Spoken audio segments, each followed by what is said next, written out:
Fuente serena, arroyo claro, ¿quién te lava la ropa? 4 morenas, una lo lava, otra lo tiende, otra le echa rosas y otra claveles. Autant des roses et des œillets, autant des gitans en habits de misère. Les pauvres étaient si pauvres dans la ville d'Almeria qu'ils chassaient leurs enfants. C'est ce qui est arrivé à Juan et à ses 6 frères et sœurs. Leur mère leur a dit « Partez, votre chance est ailleurs ».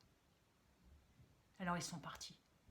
Ils sont partis loin du murmure des vagues, loin des berceuses d'enfance. Ils ont traversé des champs desséchés, des vallées sans eau, et ils ont fini par arriver au pays des montagnes, là où chantent les sources. Dans ce pays-là, il y a toujours une branche et ses fruits qui dépassent des murs. Il y a toujours quelques noix, quelques mûres sur la route. Mais là-bas, comme ailleurs, personne ne pouvait adopter 7 enfants miséreux. Alors ils ont poursuivi leur route, Juan devant et les petits derrière.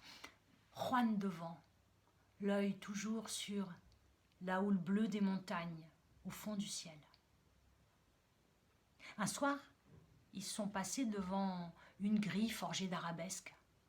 De l'autre côté de la grille, un chemin bordé de cyprès et au bout du chemin, une maison de maître. Ils avaient faim, ils avaient froid. Ils ont poussé la grille, sont allés jusqu'à la grande porte en bois, ils ont frappé et la porte s'est ouverte à 2 battants. Une averse de lumière leur est tombée dessus. Ils étaient dans une pièce immense, éclairée de partout. Il y avait une cheminée avec un feu ronflant, des vieux portraits sur les murs et une table blanche. Sur la table blanche, des viandes luisantes, des boissons colorées, 7 couverts. La faim ne pose pas de questions. Sans un mot, ils se sont assis et sans un mot, ils se sont mis à manger. Longtemps, bouchée après bouchée. Quand leur ventre a été rempli, leurs oreilles se sont débouchées. Ils ont entendu un murmure qui semblait dire « Plus de lumière, plus de lumière !» Ils se sont demandé d'où ça venait, mais la voix insistait. Alors Juan a fini par prendre une lampe et suivi de ses 6 frères et sœurs par ordre de grandeur, il a monté l'escalier en face de la cheminée. Un couloir, un escalier, un autre couloir. Les escaliers se sont arrêtés devant une petite porte. Il l'a poussée, a levé haut sa lampe, les têtes de ses frères en éventail derrière lui. Et là, ils ont vu une petite pièce envahie de vieux livres.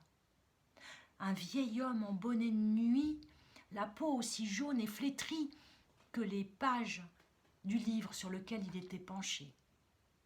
Au-dessus du vieillard, il y avait un tableau. Dans le tableau, un chat noir aux yeux verts qui les fixait. « Plus de lumière, plus de lumière !» Juan a approché sa lampe. Alors le vieux s'est mis à tourner les pages, d'un côté, de l'autre. « Je comprends pas. Je comprends pas. » Et Juan, tout à coup, sans savoir pourquoi, il a dit « Je peux essayer ?» Le vieux a levé la tête, il a semblé le voir pour la première fois. Un sourire a redessiné ses rides. Il lui a fait signe d'approcher. Et Juan qui était analphabète, a compris ces signes étranges, ces dessins, ces mots anciens. Et il s'est mis à lire. Mais de sa bouche, c'est pas des mots qui sortaient, non. C'était le chant d'une fontaine. C'était le bruissement du vent dans les feuilles. C'était... À un moment donné, il s'est arrêté, il ne comprenait plus. Alors le vieil homme a pris la suite. Et sa voix, c'était un craquement de neige, un roulement de pierre, un bruit de tonnerre.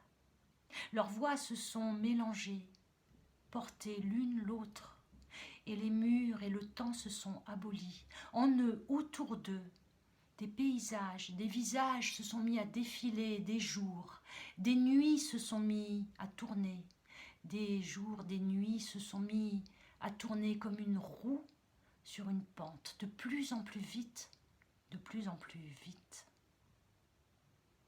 Au bout d'un long moment, ils se sont tus sur la dernière page, où brillait un soleil rouge. Les petits ont cligné des yeux. Le vieux a soupiré. Et puis il a dit « Voilà 100 ans que je lis dans le noir.